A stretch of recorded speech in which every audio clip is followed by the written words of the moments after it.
Oh my bad, we live. We live? Oh, we on? Well, we on. Yeah, Mom. I made it. Alright, y'all. You good as hell? Okay. Yeah, it's hibiscus. Y'all tuned into another episode of Cannabis and Conversations. What number are we on? 7? 7? Yeah. Nah, this is number 7. Yeah, okay. Yeah, You're right. Yeah, all right. Anyway, we got my man Chris. We got Hi, world. here to my right, to your left, Mr. Happy Grinding himself, Jeris Booker. Grinding, baby. What's up, man? Yeah. You doing good? Sir Scoops great, a man. lot. Sir Scoops a lot. Got a lot of good taste going on over here. So yeah, you know, we just here smoking hemp. For disclosure, a little drinky drink. But I got tea. Healthy. Rick doing his healthy spill. It does a body good. Jeris, tell everybody about Happy Grinding and what all that you offer through your business. Happy Grinding is not only a business, it's a movement, a lifestyle. It's just a big community, a big connection of people who love doing what they, set their heart, their passion to.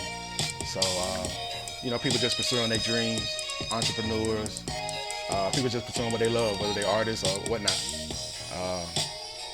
The goal of Happy Grinding is to just get all the like-minded individuals together and begin sharing and begin just building that network. I know we talk about them networks in all different types of ways and a little bit of organization, but just a lot of passionate people together, you can just only imagine what can happen. So that's one of the goals of Happy Grinding.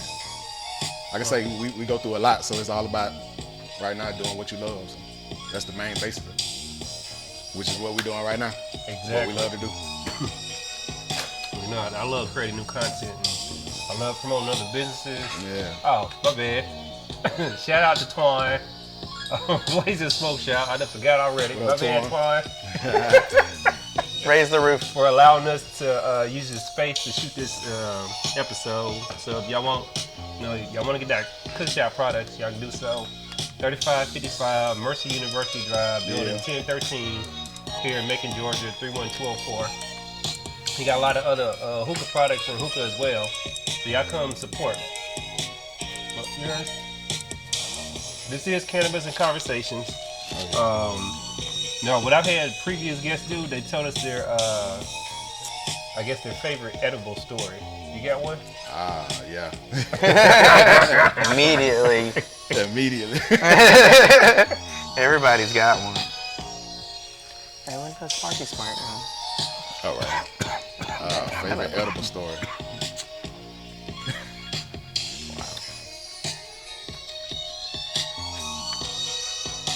Wow. My favorite edible story would be.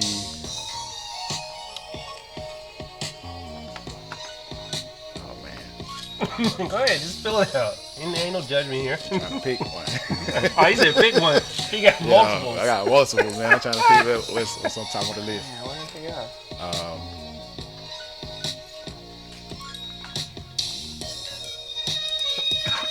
go?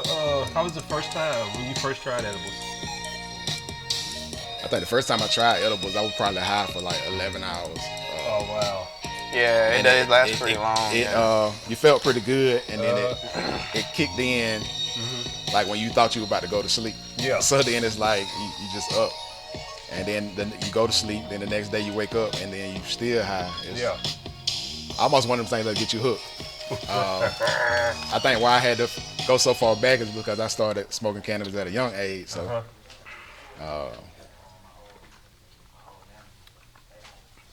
I would say my young story. We ate. We had some edibles before a basketball game, championship basketball game. Oh wow! I bet those layups were amazing. we beat the shit out of. Man, we beat the shit out of that team. Like effortlessly, like almost like in one mixtape. Like it was just the whole team. Globetrotters over there. Wow. Just the whole squad just high. Like don't nobody know, and we all just sitting there just balling, just having fun. Yeah. And it's one of the things you really can't forget. Like, yeah, exactly. So, what's your viewpoint, view take on cannabis in general, and then the fact that they've allowed hemp to be a product that you can consume and all that, and not have to really worry about any. This tea is really busting. I'll get some of that. See, Chris, first time doing the cook shop tea. That's biscuits. Every sip of the cook shop tea is like So amazing. Man. But yeah, what's your takes on it though? I love it. I love that we actually get a chance to experience it. It's almost, if you look at history and different stuff like that, it's almost like a repeat of different eras in history. Like when hemp was already major and it's coming back, then, you know, it's so much you can do with it that we just not finna explore again. Exactly. And just paying attention to that element of it, it's like I said, it's amazing. You can almost say you're gonna step into a whole repeat of the hippie stage and everything else. So it opens doors to a lot of positive things and a lot of things that really change culture. So it's like we get to change culture again. We're taking part in changing culture. And you got to think about ancient wise. Like this plant has been found in burial sites with the people. Yeah. So it meant a lot to Exactly. a human. Exactly. And so it's a reason why people it's a reason why we keep it have away. it. Yeah. Like, so it's a reason why it's coming out now. Yeah, that's what I talked about on a couple of the episodes, man. Like the origination of it being illegal in America was really brought up on a racist type thing. Like they were, you know, the whole spiel was, you know, it makes black people do this and it makes black people do that. Exactly. So don't have it, you know. And then they gave it the name marijuana, derogatizing it, you know. Is that derogatizing? Is that a word? Yeah. So you like high? You drinking too, or you just drinking tea? Just the tea, man. Oh, okay. I don't know. I might have some in a little bit. Oh, this is pretty good. Shout out to Dangerous Paradise for providing our drinks again. Yeah, make sure y'all welcome the man Perry. Yeah, he's got some shoes coming out too. Yeah, y'all go get those shoes from Perry too. Hit up his Instagram. Is it Dangerous Paradise to Dine? Yeah, see. Yeah, Jeris. Excuse me. Shit, I'm feeling real good right now. I want to hear one of these edible stories, man. One of these crazy ones. Tell you they did those crazy layups and stuff. Yeah, the super sick, the Airbuds. He was doing the Airbuds. Yeah, man. That was a young story. I think an older story, maybe. I think we did some edibles like on college. So Georgia, I went to Georgia Southern. So again, you got to flip through a whole bunch of crazy nights. Yeah. But we went. I remember we took a trip down there to see y'all, man. Yeah, me and Jamal did that one time. And any trip we gon' be super smashed. So yeah. Like we did edibles one time, and sometimes when you mix the edible with the drink, it turns to a crazy situation. Oh yeah. And alcohol is known to boost the receptors. I remember these girls stayed in some apartments across from us, and for some reason they didn't like us, so they just used to mean mug us and talk shit. But then when they needed the car jumped off or something, when they wanted some extra spicy ramen. Yeah, so man, we were just walking the street drunk and high off the edibles, and I was just like, I just do some wild stuff sometimes. My thought, I don't know where it came from, is to throw up on these girl cars. Subliminally payback. Yeah. So it's just like, I went to the driver window and just on each one of their cars, just Take that. And then we woke up the next morning just so we could be out early to watch their reaction when they saw that shit on their car. He set an alarm to get up. Wow. I can't remember their name, but it was fun time, man. Shout out to them for taking throw up on their doors. Exactly. Gotcha, bitch. Payback. So tell me, how's the Middle Georgia market been good to Happy Grinding?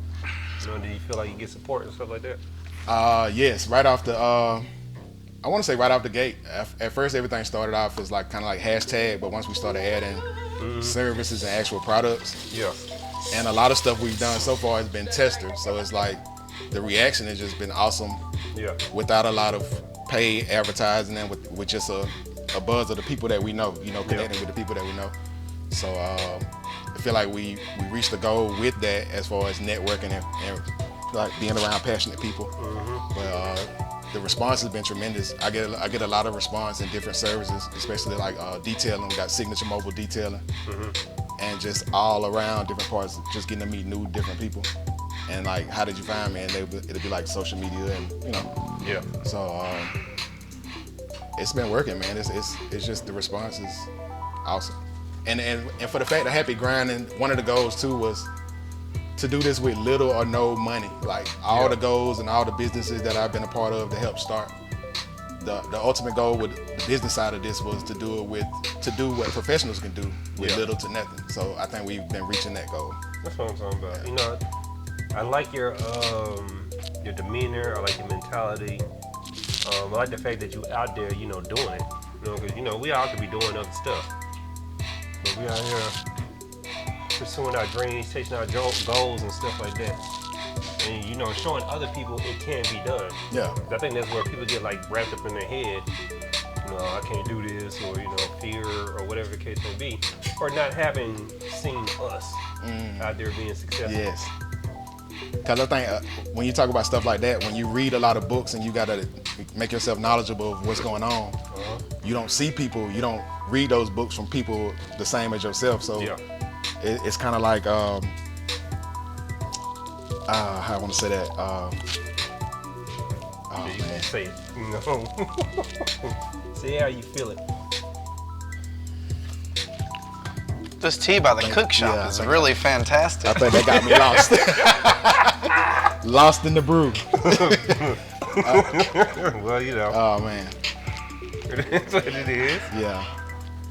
Cannabis Conversation? Yeah. Hey. So how do you feel like the direction of Macon or Middle Georgia is going as far as like overall? That's a good question. Well, you know, we've been doing this a long time, sir. As far as the cannabis market? But just overall, just overall, that, and you know, what I've been experiencing every time I go and been somewhere, I'm not getting those initial reactions that I used to get from people. I see it starting to grow. Like I got people who ordering online that live in Macon, Gray, all sorts of places, and I just ship it out there to them. I got people calling people and they placing orders. So I'm loving it from the cook shop perspective. But overall, I think the city is changing. Yeah. And the ones who are thinking there's nothing here, those are the ones who are not doing anything with their life. And now you're seeing that wave with people who saying, okay, well, instead of waiting for something to do, we creating it. Yeah. So I think we're moving in a very positive direction, especially when you see all the even the younger or the newer entrepreneurs that's moving along it with the downtown shift and all that, that's blending in from the jump. Yeah. Even that's awesome. this was the first year I was aware that we had lights downtown. And it's yo, like what? Oh, you mean I know on Popular? Yeah. I didn't know they was doing that, man. They had music and Santa Claus, and you could ride horses and shit. Yeah. He said you can ride horses. I didn't see that. You didn't see it on the? No, they got like some horses. I saw the lights last year. I saw them this year. Then my wife told me that next year we're gonna buy us a sponsorship or whatever for our counseling business. So I'm like, okay. With the horse on the side of the horse, on the side of the carriage. You know, be a sponsor. However we gonna do it. So. But yeah, I like the way the city growing in the direction that it's going in. I still think we're behind some, but we still moving forward on a whole different level. Yeah, I definitely get that. Yeah. But you know, it's just the old people or the old mentality, and they basically gonna have to get out the way. Yeah. You know, because they ain't gonna be able to sustain their power structures or whatever things that they have in place to try to prevent people from making progress. It's kind of like internet and landline, kind of sort of, or you know, wireless and landline. So it's just like, some people, you know, or speak for itself. But yeah, it's a positive direction, man. When I see stuff out there on the different places where they post up with the pop-up shops, like just the more modern stuff that kind of separates us from being, you know, kind of behind in the times. That's awesome, man. And to see it more consistent. You're seeing people do it with the food, all different types of stuff. So. Yeah. So have you gotten people like hating on what you're doing, or do you even see that? Do you have any haters? How many haters do you have? Man, I know I got 2 major, just like extreme. I think even just having one hater is let you know you're doing something right. So Oh yeah, definitely. I don't know about the rest of them. They might not speak or they be watching or whatever they do. Yeah. Shout out to the haters. Yeah. Exactly. We love y'all. That's some energy that's that Yeah, positive and man. negative energy. So they can I just like give us haters. power. I Yeah. personally like haters. Like they really gotta They motivate afford me. a lot of Yeah. energy towards you to let you Exactly. know Exactly. they don't like you. But I be Like they wake up in the morning like, how can I I don't like what fucking... you're doing, but I'm gonna keep Yeah. Man, this shit just dope. Exactly, man. I love They're it. really into it, but they hate it. Let me know who you are. You know what I'm Yeah. saying? I love it. I'll be looking for it for motivation. Hit that like button. Out there eating a big shit sandwich. Like they see you and it's like, So has 2019 been a good year for you? 2019 has been an awesome year. 2018 was more laying the foundation. 2019 was more about action and consistency. So, like I said, the response has been great off of that. And then it's just, right now, it's gearing up for 2020 and looking at it as we finna go into a whole new decade. So we got a Yeah. chance to, that chunk of history that we get to make, you know what I'm saying? It's finna be something crazy. yeah. So it's like right timing, you know? Oh yeah, I already got some shit that people ain't even ready for. Okay, well cool. So for everybody out there who want to check you out, check out what you got going on, what they need to do. I am Jeris Booker, Jeris. That's personal. Happy Grinding, official Happy Grinding on Instagram. Signature Mobile Detailing. Man, I got like 16 other pages, but Ain't nothing wrong with that. but like I said, man, we do graphics. happygrinding@gmail.com. Anything you want to get at me about related to any type of business, we do graphics, visuals, mobile detailing, as I said. Whatever needs to be done, man, we do it, or we know somebody connected to it. So that's the whole point of Happy Grinding. So we'll punch in the right direction. All right. Jeris, I appreciate you coming through, man. Yeah, man. So it's all about showing one another love and stuff like that. Y'all make sure y'all go out there and support Jeris. Yeah, man, get a car wash. Exactly. sir. Do graphics, t-shirts, whatever. Please get the car washed. Keep the car clean on the inside. Yeah. I do gotta say that one time you had that video where you was walking down Poplar Street with the boombox. I loved it. Man, let me tell you what. We were playing Billy Sloan. We were playing Yeah. Champagne for the Campaign. Uh-huh. And people were loving it. I'm talking about all type of people. So even when you speak on something downtown, that was something different. Like Exactly. just taking the whole Radio Raheem vibe and Exactly. walking the whole. I was tired too, man. That's that speaker weigh like I don't know, 7,500 pounds, man. Like just toting that joker like that. But Yeah, make sure y'all appreciate check it, it man. out. yes, Check sir. out happygrinding.com. Check out the cook shop. Check out Hey. Chris Case on the beats. Exactly. Please. I mean, you Yeah. can listen to them if you want to. There's no real pressure. No, Buy them things. They Y'all are pretty listen to fucking them. awesome, though. Support. And y'all buy them. Yes. And then y'all come to Twine Shop, Blazing Smoke, 3555 Mercer University Drive, building 1013, and get your hookah needs. Yeah. And also get those cook shop products. Just remember, it's the plaza that used to have other shops in it that were good, like El Sombrero was over here. You can get some tacos. And they had TJ Maxx. You can get some fresh shirts for really cheap. Now they got Ollie's. Ollie's my spot, man. You can find some secret Yeah. stuff on the low at Ollie's, man. And they got the little club bar you can go to and get stabbed at. Alright, yo. That's right. Well, we got overtime that smells like Ben Gay and back rubs in there. Oh man.